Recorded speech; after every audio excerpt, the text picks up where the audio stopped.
Religion deals in fairy tales. Fairy tales and fantasy.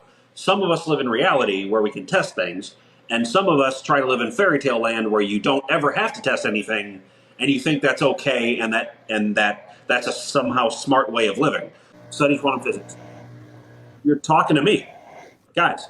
Not everybody can be a robot polisher. Intelligent design is undeniable, said a truly ignorant person who doesn't understand physics. Gravity. See what I'm saying?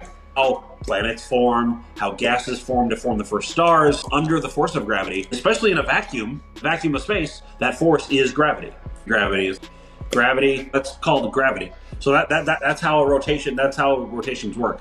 So you need gravity to spherical shapes because of the force of gravity. What the force of gravity is able to do, force of gravity. That's how we have a spherical Earth now, and that's how we stay on the Earth now, is by the force of gravity. So under the force of gravity, you're able to rotate. So our Earth is on an axis. We rotate, and that's when we say sun rising. How big do you think the sun is? What if it was really big? Or moon is going away throughout the day sometimes, because in our view, because of our rotation. But the moon is also tidally locked with our planet. So it's not, that's again under the force of gravity. When we talk about, well, is there something that is there that does not need to be intelligently created? Yeah.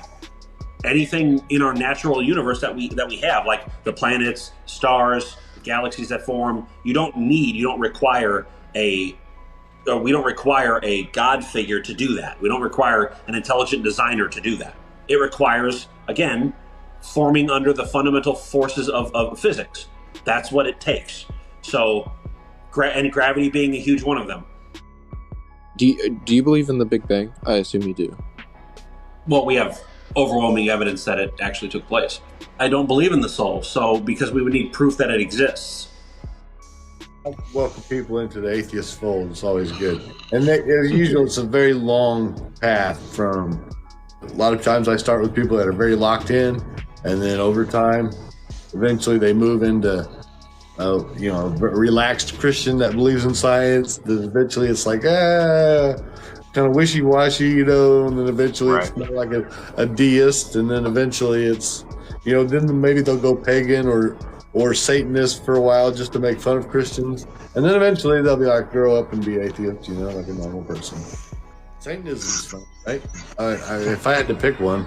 But that, of course, that don't really have any gods. It's just Adam Leahy making fun of people. Not everybody can be a robot polisher. Gravity. See what I'm saying? I mean, shit, I learned that in, grade school.